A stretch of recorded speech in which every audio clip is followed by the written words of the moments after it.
So let's talk about last Friday. The second annual Africa Arbitration Awards for 2020 was hosted on the sidelines of the 8th East Africa International Arbitration Conference.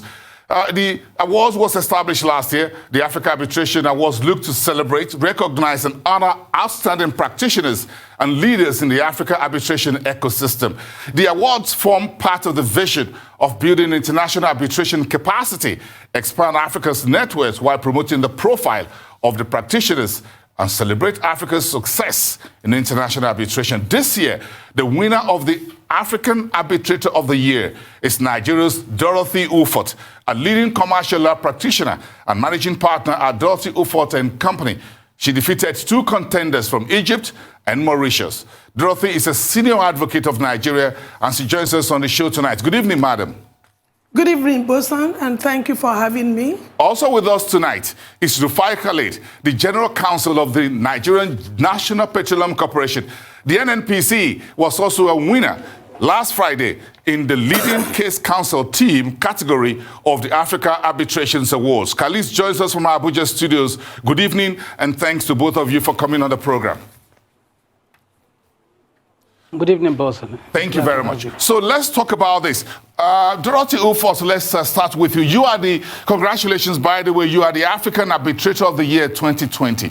Tell us about the arbitration that secures you this high-level Pan-African recognition.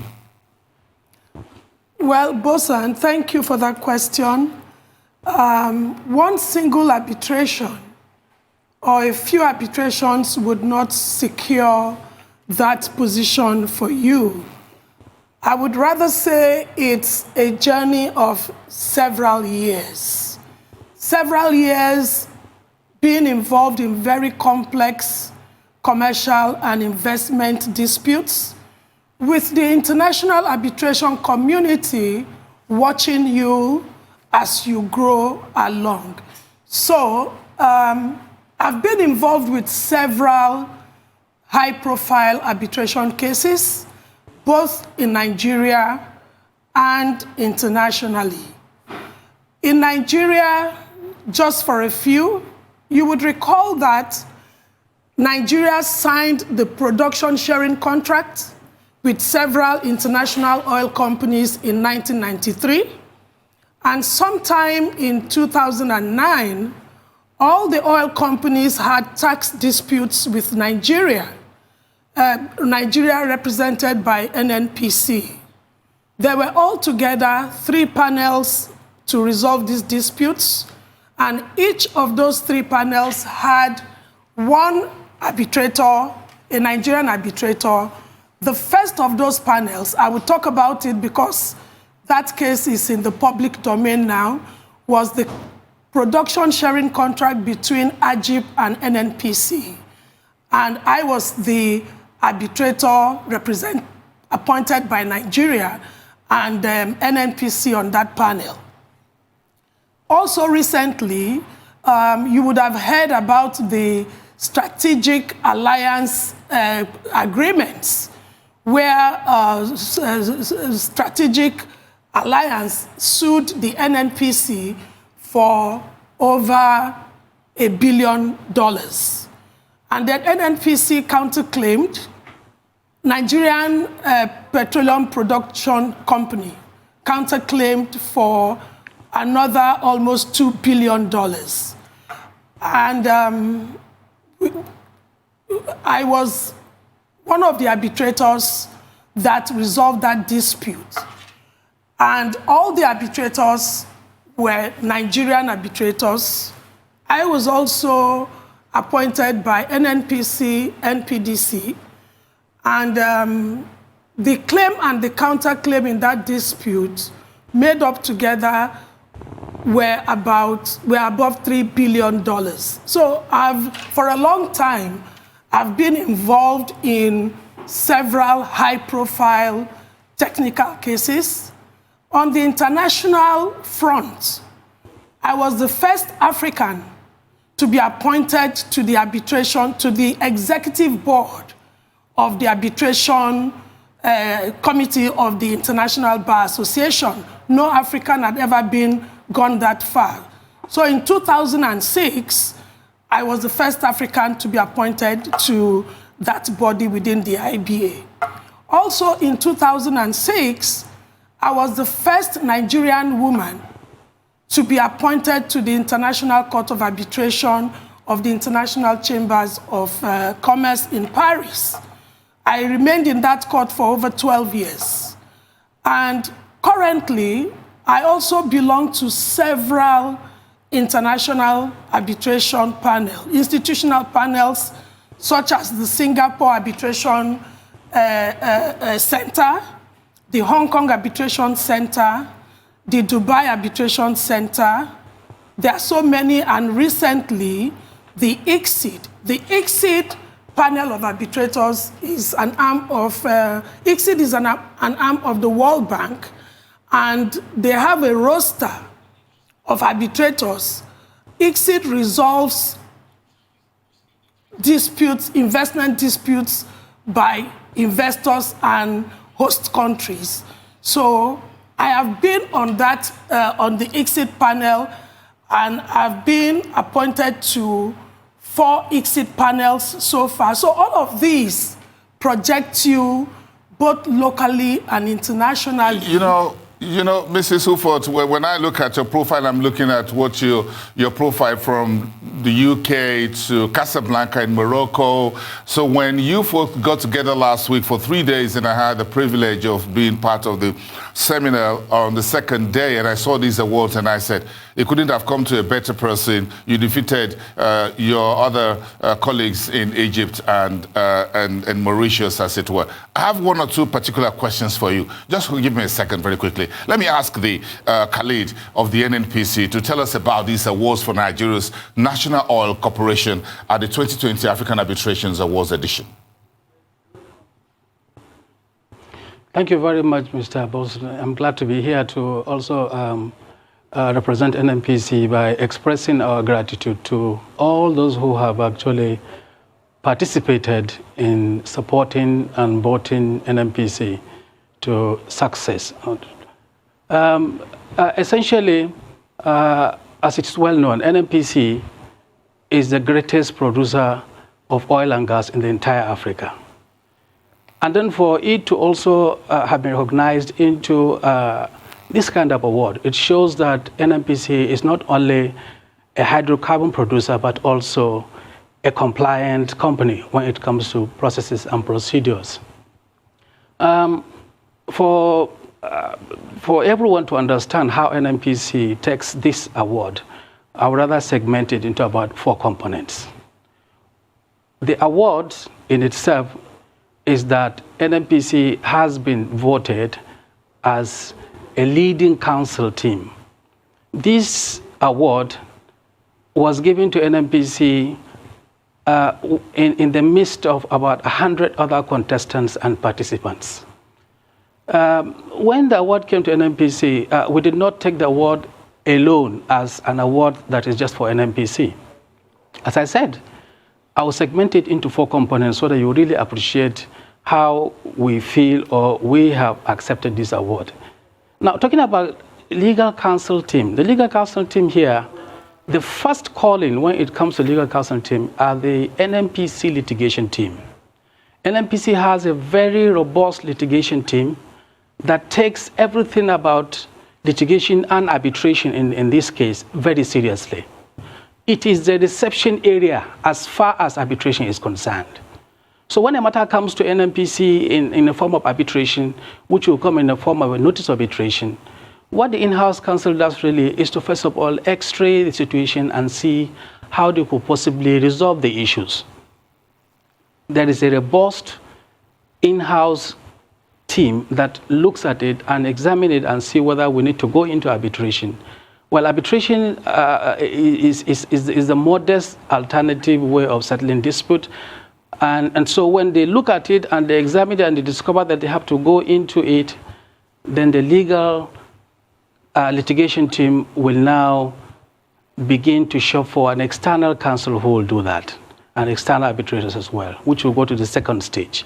But as I said, the first stage is actually being led by the head of the legal counsel team. The legal counsel team in the circumstance is the head of legal itself, which is being headed by Hajia Hadiza Kumasi. And so when we review the situations, when we review the submissions, we will now go to the second stage. But before I get to the second stage, let me also reiterate that the actual leader of all the council that we have here is Malam Mele Kyari. He has always been there. He has always been participating. He has been actively participating as a witness of fact. He has been participating as an expert witness, not because he's a GMD, but right from the word go. So he is the leader as far as council team of NNPC is concerned. So when we get to that, we'll now get to the second stage. The second stage is to identify the council that will be able to assist NNPC in facilitating or prosecuting the arbitration. And good enough, we have sound and internationally acclaimed arbitrators that have been participating, as well as in-house counsel. Mr. Khalid, I have a few more questions for you. So if you go through those 4 points very quickly, I have one very important point, because when you put your legal counsel team together. Yes, thank you. Yes, so the third one is the arbitrators themselves. We'll now go into the choice of who the arbitrators will be. And then, of course, the fourth one has to do with the choice of the experts and all those who will participate in this exercise. So having this award really cuts across the entire segment that I have just mentioned. And therefore, for us, leading counsel to the NNPC encompasses all of these groups that I have just mentioned. Very important process that you're talking about. Arbitration is not a piece of cake, as everyone would expect, again, for something that's very delicate, and in billions and billions of dollars are involved as the oil and gas industry. So what key challenges that the NNPC encountered in the course of these arbitrations? Yes, there are quite a number of challenges that we have encountered. But incidentally, the challenges have only strengthened our resolve and also made us to successfully accomplish most of the arbitrations.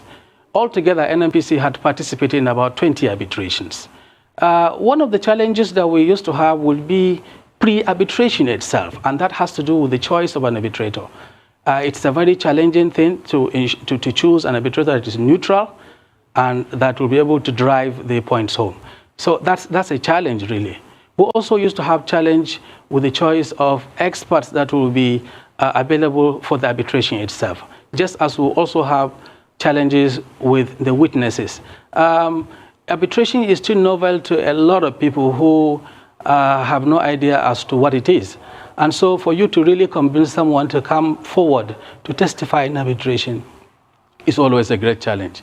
So the choice of venue, ensuring also that we choose the relevant laws, although most of these are embedded in the actual contract that was prepared, and we'll expect to follow that. But I tell you, these are also very, very serious challenges. The challenges cuts across pre-arbitration itself, in which parties will agree to arbitrate, and then in the arbitration itself, and then, of course, post-arbitration itself.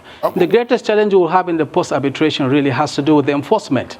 It's a very, very serious challenge, even when an award has given arbitration, to ensure enforcement.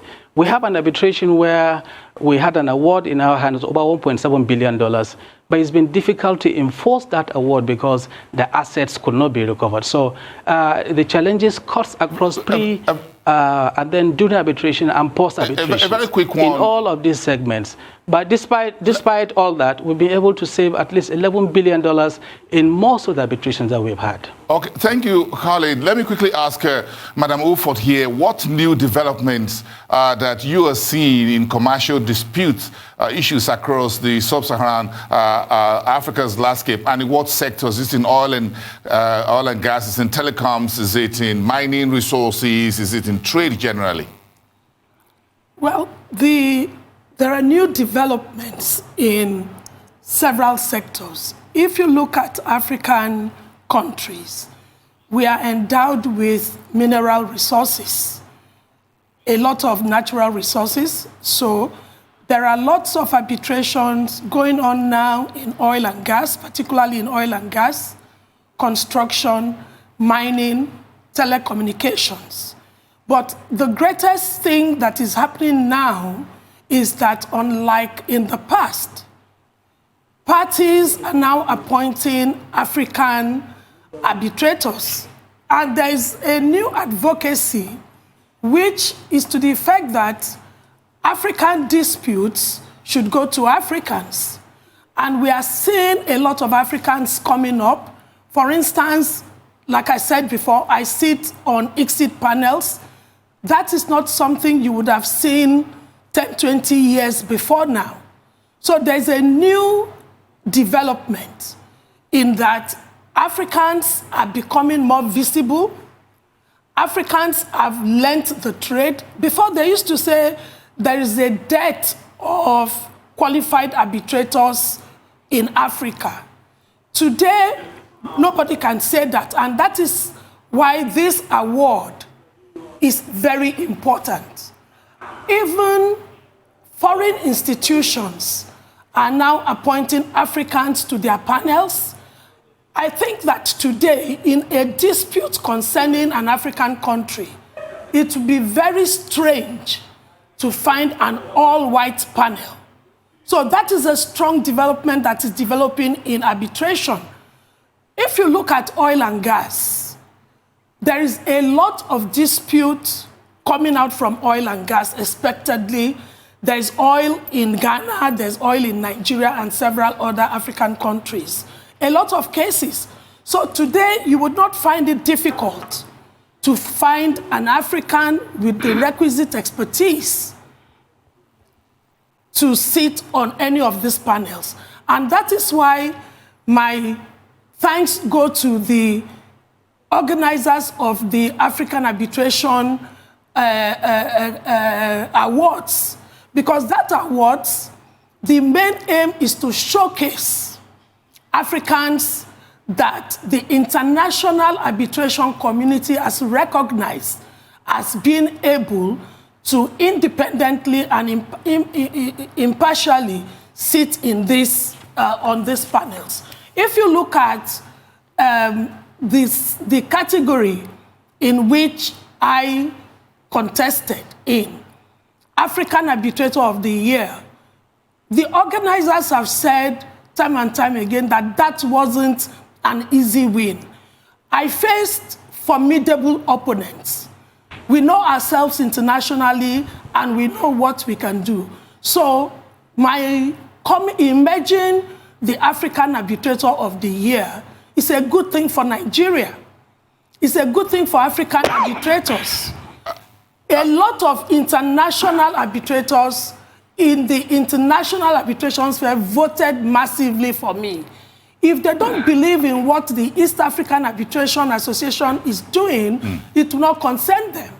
So today we are saying African disputes are for Africans. One very important point here is one very big case we have on our hands, the P&ID. So let me ask Khalid in Abuja, who is the General Counsel to the NNPC. Is this case right now with the NNPC? No, Bosun. P&ID is not within the purview or ambit of NNPC. P&ID is purely a case involving Ministry of Petroleum Resources and P&ID. It's a gas GSPA contract, we call it Gas Supply and Processing Agreement. It is a fractured or a badly framed contract that had a lot of infractions, which resulted into where we are today. It's a contract for the supply of wet gas so that it could be used for the running of petrochemical as well as providing power to the country. Unfortunately, when the contract was executed, the relevant stakeholders were taken out of the whole scheme. And the relevant stakeholders in the circumstance first are the providers of that gas. Yes, we will be able to discover possibly a deposit of wet gas in some of the oil mining leases, such as OML 123 and OML 67.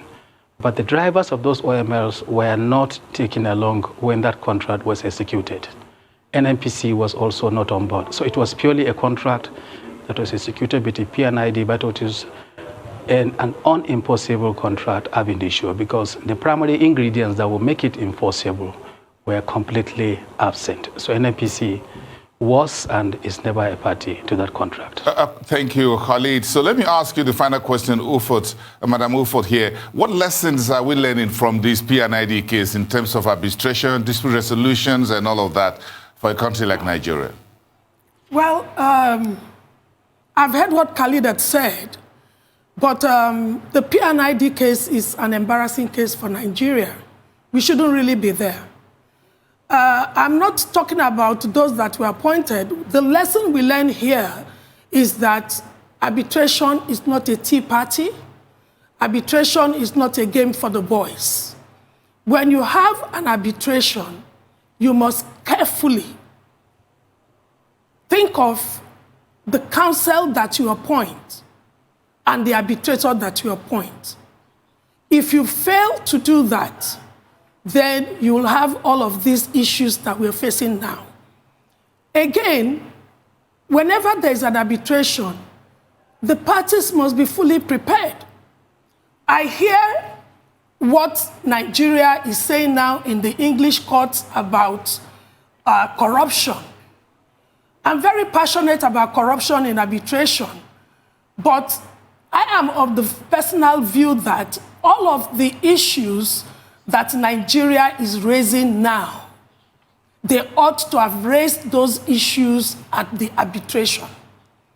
Because when a contract, when there's an underlying, when there's fraud underlying a contract, no court or an arbitral award, a tribunal would enforce that agreement. Such a contract. Thank you so much. Thank you so much, Dorothy Ufot, Senior Advocate of Nigeria and the winner of the Africa Arbitrator for 2020. Thank you so much. And Rufai Khalid, the General Counsel at the NNPC Group. Thank you for your time and congratulations to both the NNPC, the Federal Republic of Nigeria, and to Dorothy Ufot.